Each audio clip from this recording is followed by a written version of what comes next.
समाज पार्टी से अख्तर अली, जिन्होंने अभी तक कोई बड़ा चुनाव नहीं लड़ा है। तो ऐसे में दोनों बड़े प्रत्याशी कांग्रेस और भारतीय जनता पार्टी को कैसे टक्कर देगा बहुजन समाज पार्टी? अख्तर अली कैसे टक्कर दे पाएंगे? अख्तर अली कैसे टक्कर दे पाएंगे?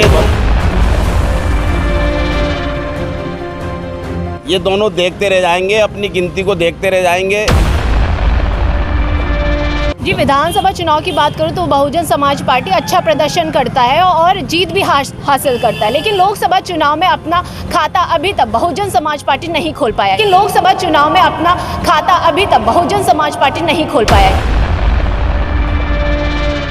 तो वही कांग्रेस ये सोच लेके हम 70 सीटों में 1 सीट को आरक्षण दे रहा है तो हमें टिकट देती नहीं है, हमारे मुस्लिम समाज का वोट ले लेती है और नेता बन जाती है और मुस्लिम समाज को तेज पत्ते की तरह बाहर निकाल के फेंक देती है। समाज को तेज पत्ते की तरह बाहर निकाल के फेंक देती है। अच्छा सर, यही कारण है कि उत्तराखंड की 2 सीटों पर हरिद्वार और नैनीताल उधम सिंह नगर जो लोकसभा सीट है उसमें मुस्लिम कार्ड खेला गया है। बिल्कुल बिल्कुल बिल्कुल। अच्छा, मैं बात करूं उत्तराखंड की, उत्तराखंड राज्य गठन के बाद 2 ही पार्टियां, कांग्रेस और भारतीय जनता पार्टी, 2 ही सत्ता पक्ष में रह पाई है। ऐसे में बहुजन समाज पार्टी अपना अस्तित्व किस तरह से बना पाएगी उत्तराखंड में? बात करूं मोदी सरकार, प्रधानमंत्री मोदी जी कहते हैं अब की बार 400 पार, और कांग्रेस भी जीत का दावा कर रही है। और लगातार दोनों पार्टियों की, कांग्रेस और भारतीय जनता पार्टी की बात करूं तो अपने प्रचार प्रसार में जीत के लिए वो अपने स्टार प्रचारकों को बुला रही है। ऐसे में बहुजन समाज पार्टी किस तरह की रणनीति? उत्तराखंड टीवी देख रहे हैं आप और मैं हूं आपके साथ वंदना आर्य। इस वक्त मैं काशीपुर में हूं। नैनीताल उधम सिंह नगर लोकसभा सीट से बहुजन समाज पार्टी से जो प्रत्याशी है, सांसद प्रत्याशी अख्तर अली हमारे साथ मौजूद है। उनसे बातचीत करते हैं लोकसभा चुनाव को लेकर किस तरह की तैयारी है। सबसे पहले तो उत्तराखंड टीवी पे आपका बहुत बहुत स्वागत है। किस तरह की तैयारी चल रही है? बहुजन समाज पार्टी ने आप पर आशीर्वाद दिया और आपको सांसद प्रत्याशी घोषित किया, तो किस तरह की तैयारी है? तैयारी मैदान में उतरे हुए हैं हम, जगह घर घर जाने की कोशिश कर रहे हैं, अपना चेहरा उन लोगों को बताने की कोशिश कर रहे हैं। दूसरी पार्टी कोई भी लोग बागों का यही अल्फाज मिल रहे हैं कि भाई हमने और लोगों को जिताया, अभी तक उनको हम पूरे 5 साल नहीं देख पाए। आप कम से कम हमारे पास आ तो रहे हैं, आप हमारे बीच के हैं, तो यही लोगों का प्यार हमें मिल रहा है। हम जगह जगह जा रहे हैं, घर घर अपना वोट मांगने के लिए जा रहे हैं। जितने ज़्यादा जगह हम मीटिंगें लगा पा रहे हैं, हमारे सारे कार्यकर्ता मेहनत कर रहे हैं, एकजुट होकर चुनाव लड़ रहे हैं। अख्तर अली जी, मुद्दे क्या होने वाले बहुजन समाज पार्टी के? मुद्दे तो हमारे संविधान को लेकर हैं कि हमारा संविधान में जो मतलब कि एक पार्टियाँ गलत कटिंग करना चाहती हैं, हमारे आरक्षण को नुकसान पहुंचाना चाहती हैं, तो यही मुद्दे हमारे बहुत हैं। अगर इन मुद्दों को हम बचा कर ले गए, हमारी अपनी सीटें जीत गई और संविधान की ही लड़ाई हमारी बहन जी लड़ती हैं और संविधान की लड़ाई। अच्छा, संविधान की मुद्दों की बात करें, लेकिन जो जनता के जो मुद्दे उन पर आप क्या कहेंगे? जनता के मुद्दे, अगर संविधान को हमने बचा लिया और संविधान को ये सही तरीके से, जो उसके अंदर बाबा अम्बेडकर साहब हमारे लिख के गए हैं सभी लोगों की भलाई के लिए, तो वो अगर सही तरीके से ये पार्टी कांग्रेस क्या बीजेपी अब तक लागू कर देती तो हमारे गरीब जनता यहाँ पर बहुत खुशहाल रहती और जनता को कोई परेशानी नहीं आती। वही संविधान में जो बाबा साहब अम्बेडकर हमारे लिख के गए वही लागू कर दे तो हमें बहुत खुशी होगी। अच्छा, मैं बात करूं उत्तराखंड की, उत्तराखंड राज्य गठन के बाद 2 ही पार्टियां, कांग्रेस और भारतीय जनता पार्टी, 2 ही सत्ता पक्ष में रह पाई है। ऐसे में बहुजन समाज पार्टी अपना अस्तित्व किस तरह से रख पाएगी और बना पाएगी उत्तराखंड में? उत्तराखंड में देखिए, हम धीरे धीरे काम नहीं कर रहे हैं, बहुत तेज़ी से काम कर रहे हैं। इससे पहले भी हमारे 8 विधायक रही हैं, 7 विधायक रही हैं और अब भी मौजूदा हमारे 2 विधायक हैं। इससे पहले भी 3 विधायक थे। जो हमारे मुस्लिम समाज को बहन जी टिकट देती हैं, आज भी 2 टिकट हमारी बहन जी ने दिए हैं इस 5 सीटों में, हरिद्वार और उधम सिंह नगर नैनीताल से।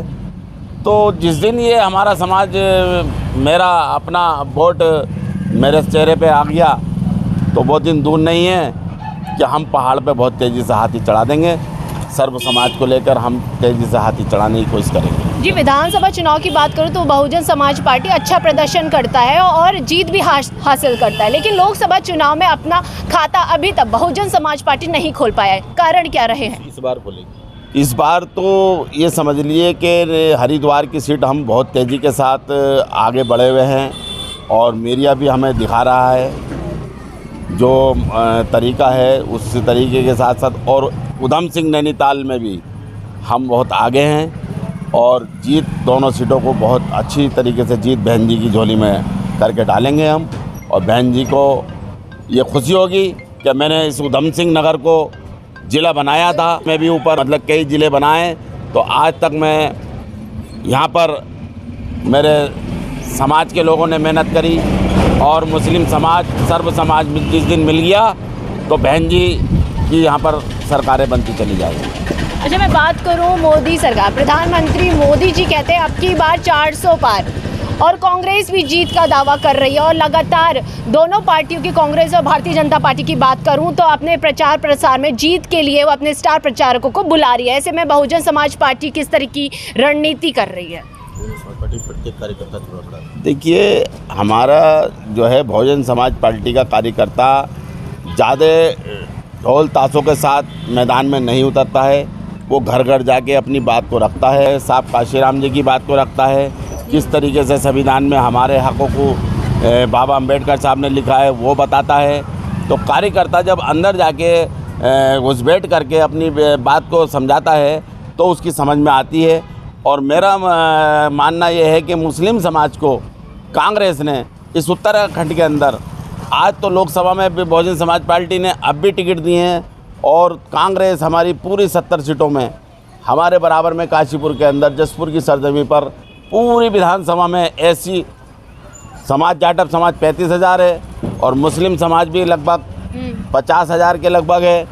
हमारा मानना ये है कि कांग्रेस के हिसाब से अगर कांग्रेस की सीट निकलती है, अगर वो टिकट एक भी अंसारी बिरादरी को या सिद्दीकी बिरादरी को जो ज़्यादा बिरादरियाँ अगर वो दे दें, आरक्षण के हिसाब से भी जैसे हमारे लिए बाबा साहब ने, हमारी बहुजन समाज पार्टी ने राजनीति में भी आरक्षण संविधान में लिख के गए तो लोगों को मिलता है, तो वही कांग्रेस ये सोच लेके मैं हम 70 सीटों में एक सीट को आरक्षण देना तो हमें टिकट देती नहीं है, हमारे मुस्लिम समाज का वोट ले लेती है और नेता बन जाती है और मुस्लिम समाज को तेज पत्ते की तरह बाहर निकाल के फेंक देती है। तो ये समझ गया है अब हमारा समाज कि हाँ मुस्लिम समाज को। सर, यही कारण है कि उत्तराखंड की 2 सीटों पर हरिद्वार और नैनीताल उधम सिंह नगर जो लोकसभा सीट है उसमें मुस्लिम कार्ड खेला गया है। बिल्कुल बिल्कुल बिल्कुल, हर पार्टी अपने अपने तरीके से चुनाव मैदान में उतारती है, लेकिन हमारी बहन जी ने सर्व समाज को भी आजमाया है और दिया है। लेकिन मुस्लिम कार्ड नहीं है ये, मुस्लिम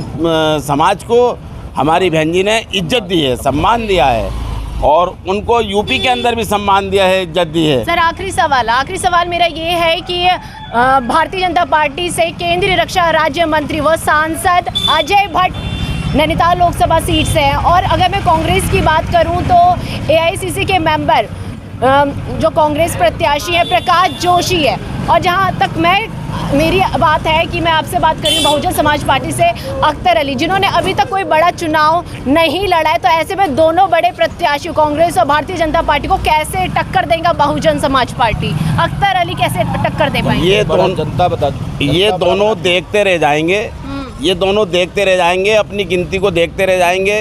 हमारा जो यहाँ पर सांसद है और उन्होंने क्षेत्र में कभी भी कहीं चेहरा नहीं दिखाया।